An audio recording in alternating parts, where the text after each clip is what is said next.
This is Killer Innovations, a show about ideas, creativity, and how you can innovate. Welcome to the Innovator's Garage, where you learn to create your next game-changing killer innovation. Hello, I'm Phil McKinney, and welcome to the Innovator's Garage, where we are all about helping you go from an idea to launching your innovation. Today we have a special guest. It's a longtime friend, Matt Bross. Matt and I ran into each other, got to know each other in my previous life when I was at HP. And Matt at the time was the Chief Technology Officer for British Telecom. Matt has a long and distinguished career both at British Telecom, where he led the effort on what was called the 21st Century Network. Prior to that, he was the CTO at Williams. He followed his BT experience, taking on the CTO role at Huawei. And then now he's out there helping startup companies, and actually just recently took the CEO role for a new company. So I'm going to let him explain that. So, hey, Matt, thanks for taking the time out on your Sunday to come join us here on the show. I really appreciate that. Phil, it's great to connect with you, and I appreciate the opportunity. Yes, the new adventure I'm on is a high-tech startup called Compass Networks, Phil, and very much in line with killer innovation. We have invented the first piece of technology where you can land a bundle of fiber directly into a processor. And while at first that may cause people to yawn, the idea of being able to extend Moore's Law, the ability to create what I call virtual silicon and continue the accelerated miniaturization of the computing, communications, and storage technologies is being ushered in with this new genre of technology called IC Photonics from Compass Networks. Now, with that said, Phil, it's been exciting 18 months, and I'm really pleased to be on the show with you today. Yeah, well, this is interesting because last year, at Consumer Electronics Show, I was sitting down having lunch with some people, and I got surprised by getting attacked from behind, and it ended up being you, Matt. And what gets me excited about innovation is when you see someone so excited and so passionate, and you pulled up the chair and you pulled out some early work that Compass was working on, showing some of the photonics work. And you and I both have a very deep, long background on networking technology. So I got pretty excited. I've been following what you've been doing, and now you've stepped into the CEO role there. But this is just, when I look across your career, though, this is just one step in kind of a long history of you driving a variety of different approaches to innovation. And I know you're out there talking about this concept of what you call innovation at the speed of life. So give us a background. What's your thinking behind this term that you're using and kind of this mantra that you're out pushing, which is, again, this innovation at the speed of life? What is that? Sure. Phil, if you just take a quick look at what is going on a planetary basis, we are deluged with technology, services, solutions, and most of it is clutter. But when you get to what matters, it is those innovations that enhance the quality of life or the success of businesses that we come in contact with. And hence, I think when I look at innovation and any innovation agenda, its principal goal needs to be focused at enhancing the quality of life or the success of businesses that we come in contact with. Therefore, the idea, the concept of driving innovation at the speed of life, not at the speed of technology, but meeting people in their personal lives and their professional lives with innovation that enhances the quality of their life. That's the central cornerstone of driving innovation at the speed of life. And there's also, it's one of the things I've been thinking about a lot lately and been trying to, develop at least some kind of a framework. When you think about this whole concept of innovation at the speed of life, the fact is that the consumer expectation of the role of innovation is also accelerating. It's no longer about you developing something that's going to impact people's lives.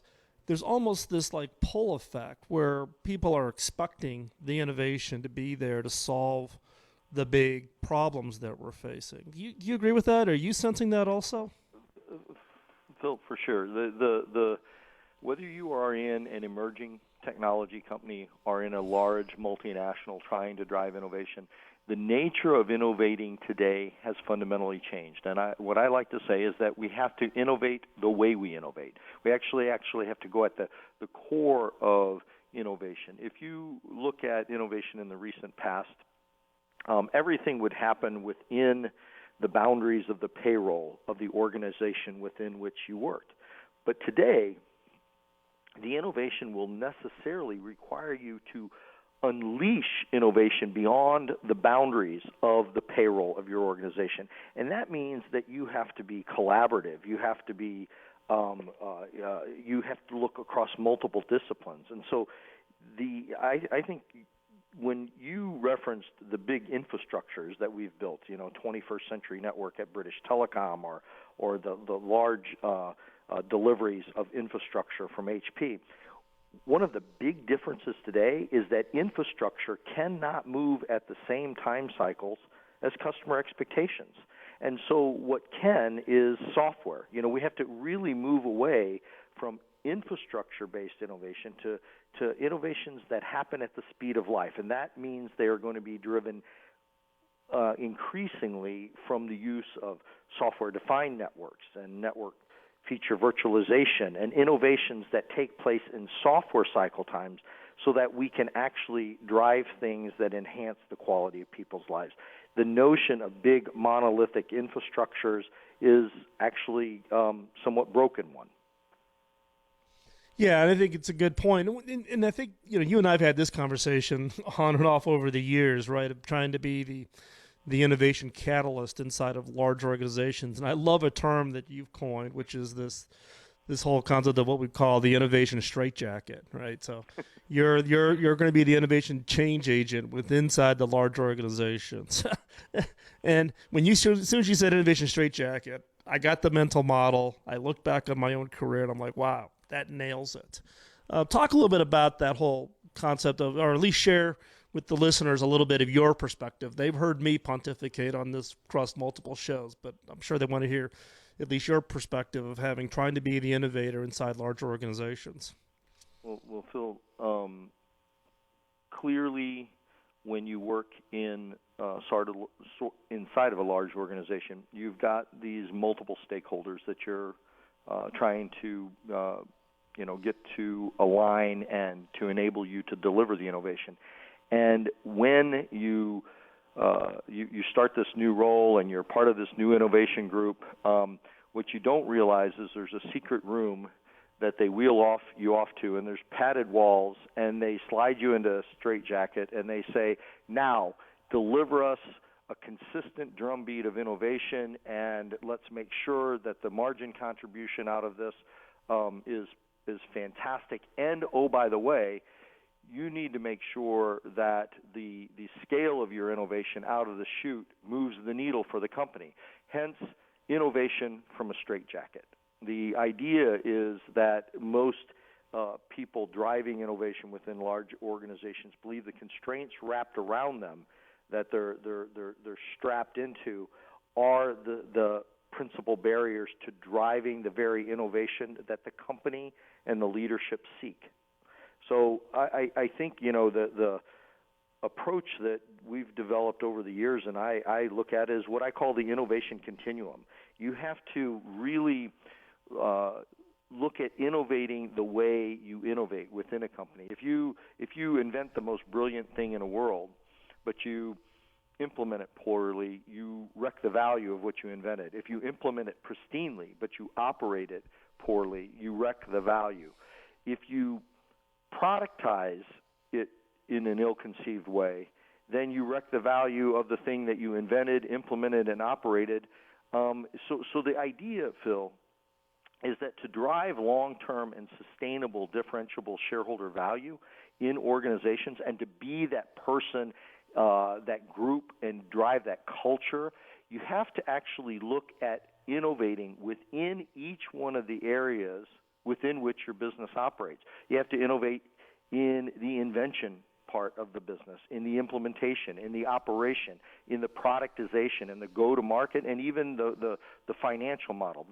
When you innovate within each one of those areas and throughout them, you have the ability to now start creating a culture of innovation. You have the ability to drive long-term and sustainable differentiable shareholder value, which begets the investment in innovation that you will seek.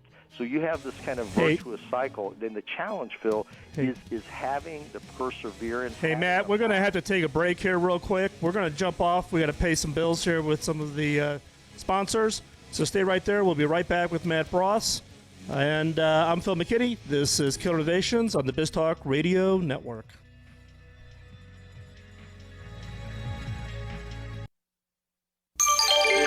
BizTalk Radio.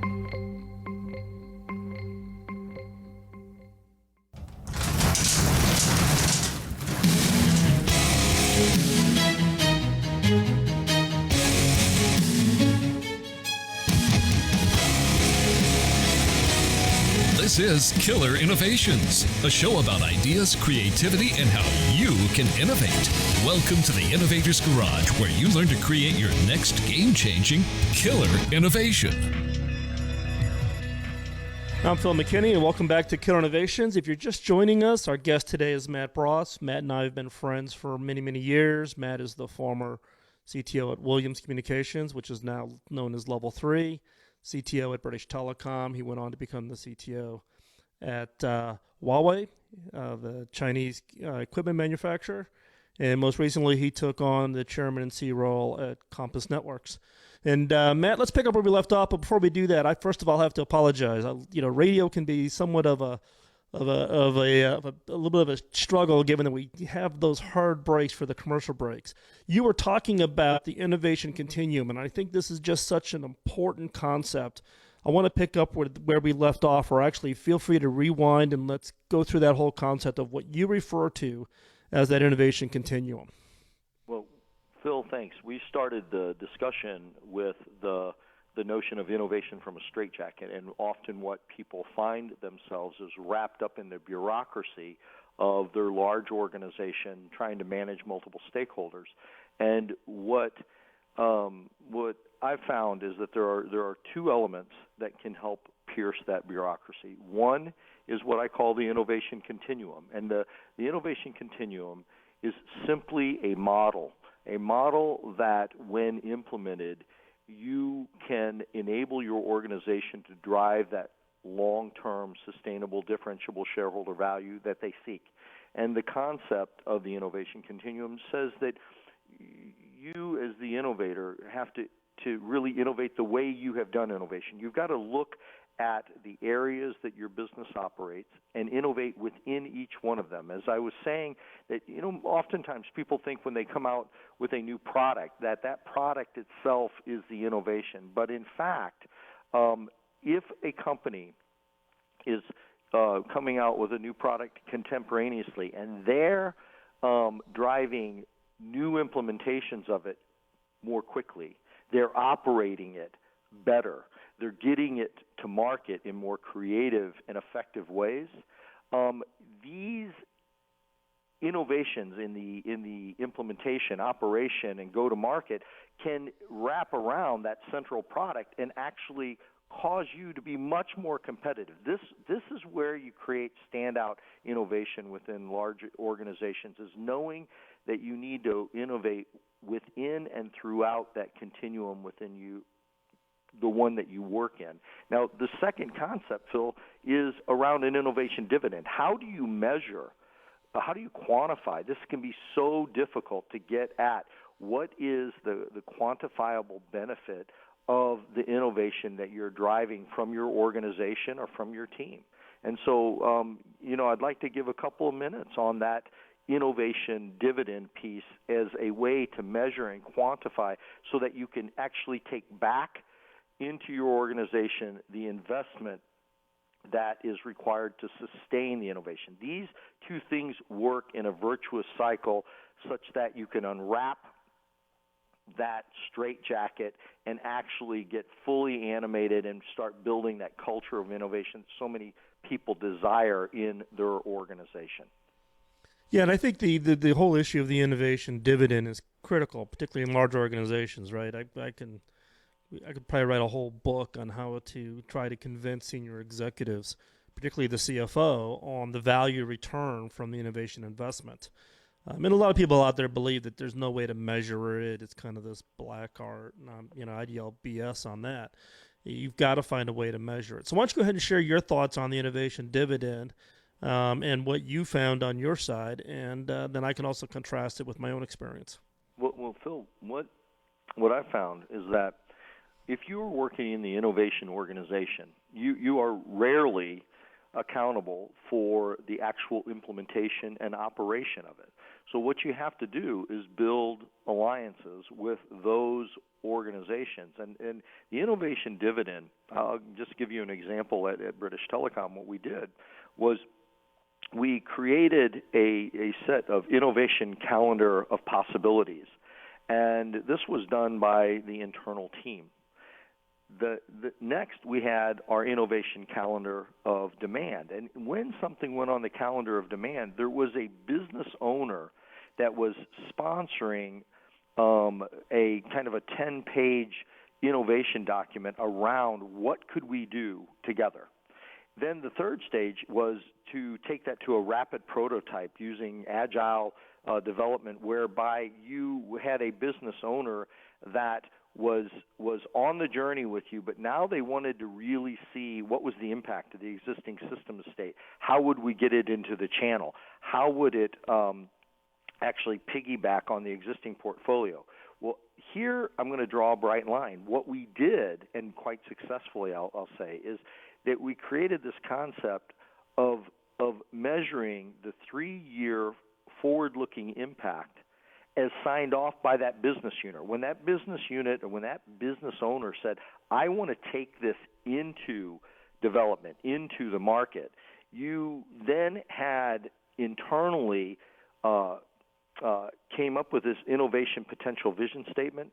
You did your 10-pager that actually captured the investment from the line of business, and then ultimately you got a business sponsor that took this into the development cycle, the delivery cycle, the channel in your organization. And so what we were able to do is introduce this structure called the innovation dividend, and it was the 3-year forward-looking impact as signed off by your business unit partner that said, we think this is going to be the impact to the business by this innovation. And what happened when you started to actually accumulate those together, you could quantify and measure the impact on the P&L, on the line of business that you were working with as a result of the innovation agenda that you were driving within your organization. And so this is the innovation continuum is balanced out by being able to measure the impact of that innovation. And when you put these two together,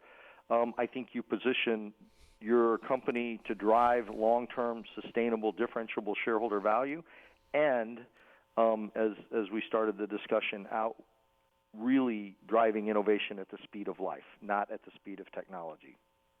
That's a great point. When we come back, we're going to take another quick commercial break here.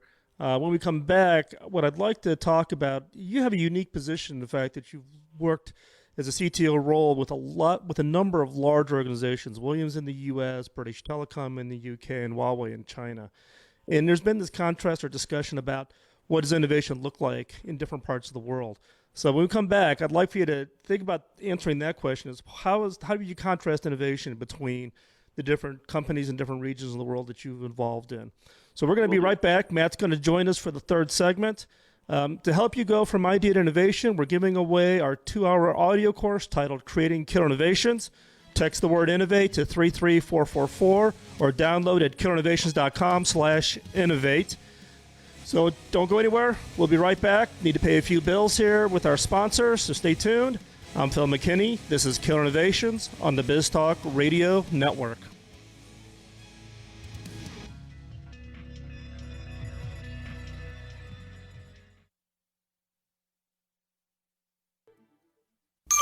Biz Talk Radio.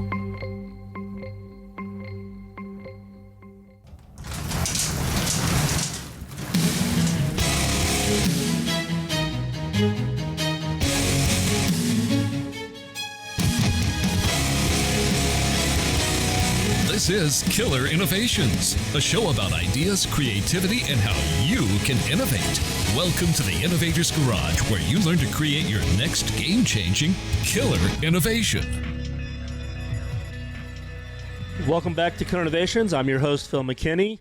We're going to pick up where we left off at the last segment. So, Matt, the question I left you with was, how would you contrast innovation between the U.S., the UK, and China, given that you've been an executive in leading companies in each of those countries?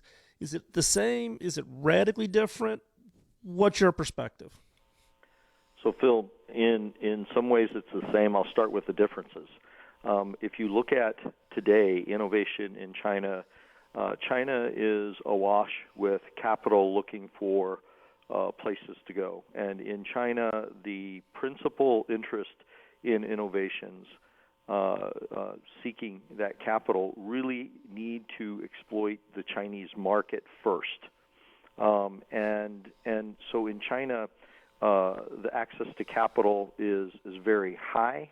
The interest is to drive innovations in the local market there and then bring them outside of China. If I flip over to the U.S., while access to capital is very high in the U.S., the principal difference is for good ideas, but the principal difference is U.S. looks often to how do you exploit that investment on a global basis? How are you going to access the global markets with it? And it starts generally with a more global view than with a U.S.-centric view. And then if I take the UK, I find the access to capital in the UK is much more constrained, and the ability to drive innovations, while many brilliant things have come out of the UK. We had over 14,000 patents at BT, some of the very original source patents on miniaturization of components for mobile devices, and so on and so forth. But the fact of the matter is that the access to capital for UK innovations is more constrained than it is in China and in the U.S. That's just kind of one cut through it, Phil. But if you look at it from the people that innovate, I find them very similar across the planet. You have people who really exhibit a passion for what they're doing, a persistence that is uncanny. They get behind an idea and they drive it, and they take personal accountability, personal commitment to it. And so I find that those attributes of entrepreneurs thinking about, taking an idea that they have and making it big to be, one common across the people that I've worked with in China, in the U.S., and the UK, where they're intensely persistent. They're very persuasive, and they are personally committed to what they're doing. These kind of three core attributes you find common across innovation, whether it's in China, the UK, or the U.S. Well, what about the issues around the challenges of the senior leadership team? Do the senior executives think differently? Because you were basically back to your concept of innovation straitjacket. Was the straitjacket a different color depending on the country, depending on who you were reporting to? Did the senior executives? I think that if I took a cut through it, Phil, by talking about trust models, in the U.S., for example, if you are placed into a role to drive innovation, the trust model that you're going to do that is from whatever the sphere of influence, whatever the budget and the control, you're going to be driving that. And I think the strings on the straitjacket are slightly less tightly pulled. If you go to China, what you see is a trust model whereby you have a role to drive innovation, but until you do step 1 first, or step 2, or step 3, it increases. Kind of just imagine a set of concentric circles that you step out from the middle.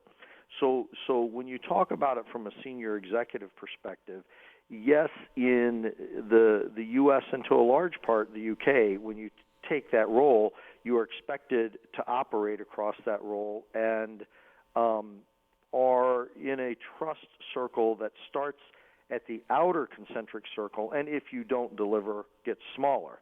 In China, one of the models, it's really inverse, in that you have a role and you need to deliver on the first step, maybe the smallest step, and then it's increased out to where you can have massive influence on innovation within your organization. But it usually starts, and it's almost inverse in my experience about how those two models work around trust. And that translates into what is the color of the straitjacket that you're in. Right. Interesting. A lot of the listeners of the show are entrepreneurs. These are, they may be working for a larger organization, but they're noodling this idea, and they want to think about, do they take that idea and do they make the big leap to translating this idea, rattling around their head, possibly leaving the company, going out and raising money?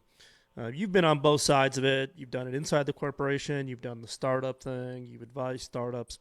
What would be 2 pieces of advice that you would give to an entrepreneur who's thinking about taking an idea that they have and making that big leap to turn it into something real? What would be the 2 pieces of advice you would give to that entrepreneur? Well, I would tell them a good read. I would tell them to take a look at Bill Bryson's book, A Short History of Nearly Everything, and as he references the 5 stages of innovation, it's actually an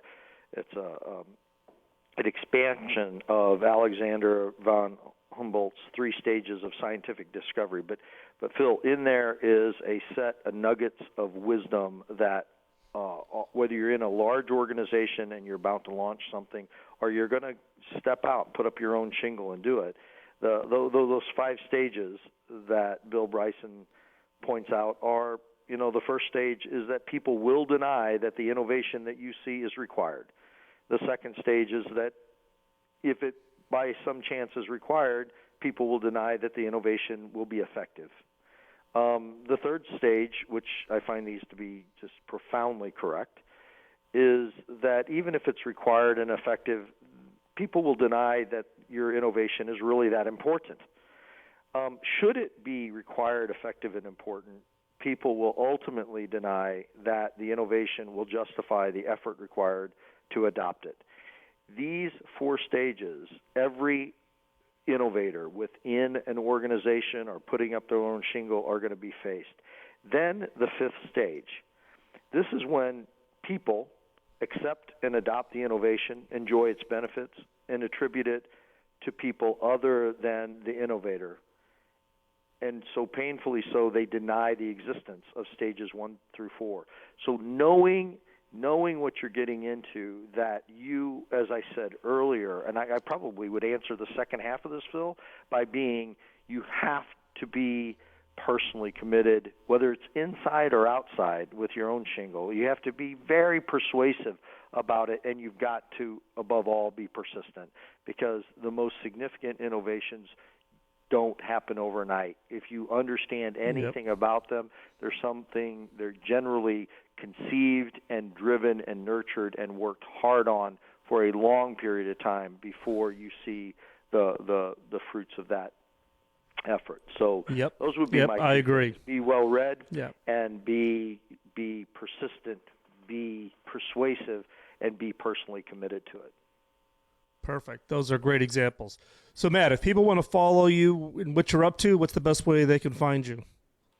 Well, I, Phil, do a lot of speaking engagements around. I would encourage people. I'm involved with the East-West Institute, which is a global think tank working on matters of cybersecurity, bringing together the cyber powers around the planet to really start to put in place a taxonomy whereby we can we can collaborate more meaningful in cyber engagements between nation states and with NGOs and corporations around the world. So you can find me at East West Institute speaking engagements specifically on cyber activities, and I am matt.bross10 at gmail.com. Welcome any follow-up on the call. And Phil, I'm so grateful for the opportunity to reconnect and talk a little innovation with you today. Great. Thanks, Matt. Stay right there. Be right back. We've got a killer question in the last segment of the show. You don't want to go anywhere. I'm Phil McKinney, and you're listening to Killer Innovations on the BizTalk Radio Network.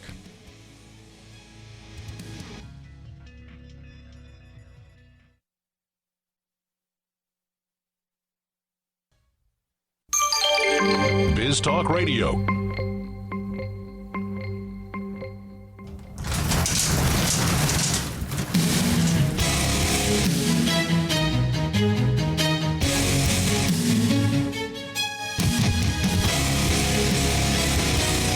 This is Killer Innovations, a show about ideas, creativity, and how you can innovate. Welcome to the Innovator's Garage, where you learn to create your next game-changing killer innovation. Are you ready to exercise your creative muscle? Each week, we bring to you a killer question. These are coming out of my book, Beyond the Obvious. So this week, we're going to take a look at one that's probably a little bit more of a personal story, my own personal experience in one area. This week's killer question is could I create a standardized offering of a custom product? Meaning, could you take a custom product, something that you had to do as a one-off, and turn it into something that was standardized? Now, one of the first products I created as a software developer very early in my career was a touch typing program called Typing Instructor. Now, this was way back in 1985, and at the time, there was no such thing as a standard PC. Instead, you owned a specific brand and had access to the programs that were written specifically for it, whether it was an IBM, a Wang, DEC. Wang and DEC no longer exist even as companies. Each of these companies were attempting to create lock-in for their third-party software developers. If you wanted a specific application, they needed to own the computer for which it was written. You couldn't take a program from a Wang and run it on a DEC as an example. Now, was this a good thing or a bad thing? All these brands approached the problems in a unique way. Now, Compaq, which in the 80s was this dinky little startup, had the most, innovative philosophy about building their business. The team at Compaq realized that to win against the industry strategy of creating unique proprietary PCs, they must push for PC uniformity. So they decided to make their products compatible with IBM. Similarly, IBM licensed MS-DOS, which was Microsoft's operating system at the time. And then they licensed it in such a way that not only IBM could license it, but other manufacturers could license it. And obviously that decision made Bill Gates a very wealthy person. Now, on the other hand, companies like DEC and Wang thought they could create some unique differentiators that would make the software developers come to their platforms first. Now, albeit they ran MS-DOS, they ran a custom version of it. Wang was especially notorious for wanting to keep the programs proprietary. And because the PC manufacturers want to fight to dominate the market and wanted to win over the largest market share as quickly as possible, locking customers into using their brand and making it as hard as possible for the customer to switch in the future seemed like a good idea. Now, one of my jobs early on was with this company called Individual Software. I was 24 at the time, married with my first child, when Individual called me up. Now, I knew these guys. Actually, my mentor had actually gone there, and he was recruiting me to come there also. And they were doing some interesting work, and it was actually a way for me to get out to Silicon Valley. Now, Individual had some great ideas, and one of them seemed to be this potential around teaching touch typing. Now, think about it. Home PCs were exploding. Even if a user didn't need touch typing at work, they were soon going to start wanting it at home. So the people at Individual and I got together and started throwing around some ideas, and once we decided what kind of program we wanted to write, the second question was, what PC are we going to write it for? Now, this was the early days of Silicon Valley.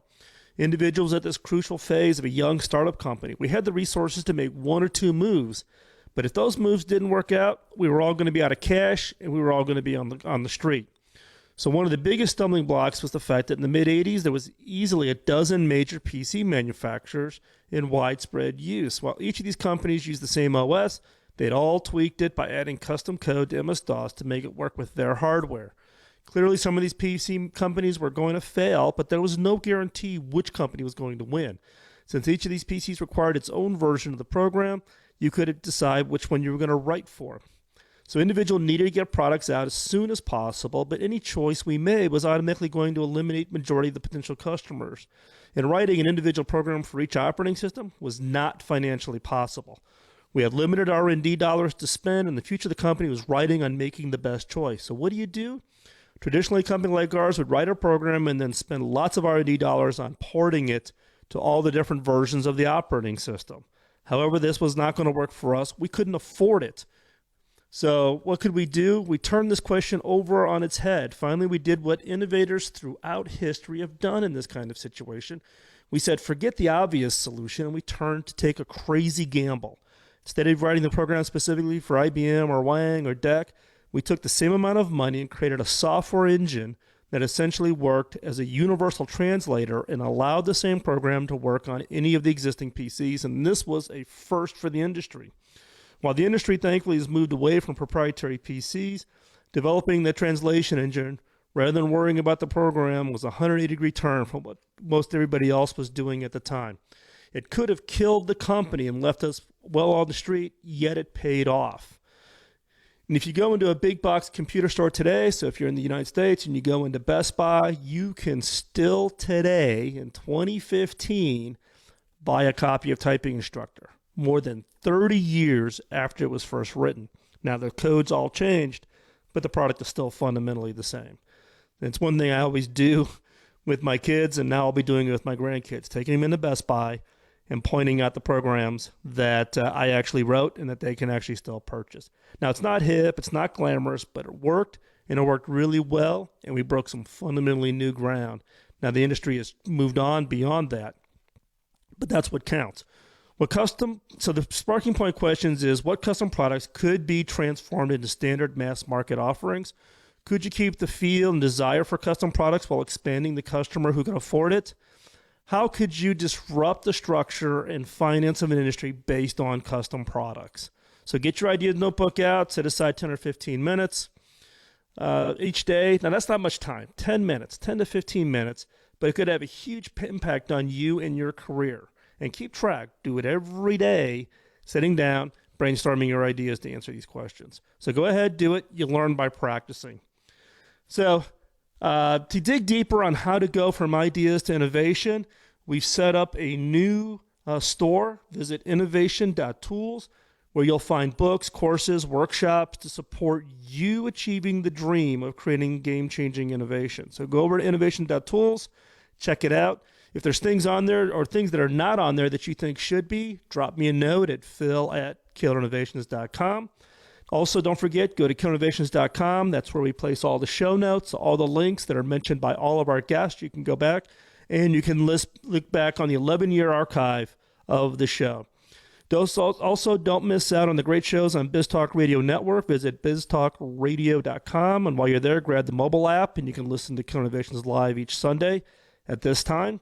If you know of an innovator has a story that others should hear, drop me a note at phil@killerinnovations.com. A number of you are dropping me those emails. That helps a lot. Greatly appreciate it. Today's show is engineered by Jeremiah, who always makes me sound good. So again, drop me a note. Also, if you've got any questions, I'm going to be doing a show where you can ask me any question at all. I'll answer it on the show. So check that out. I'm Phil McKinney. Don't let your innovation critics get you down. Keep on innovating. Talk with you next week. Bye-bye.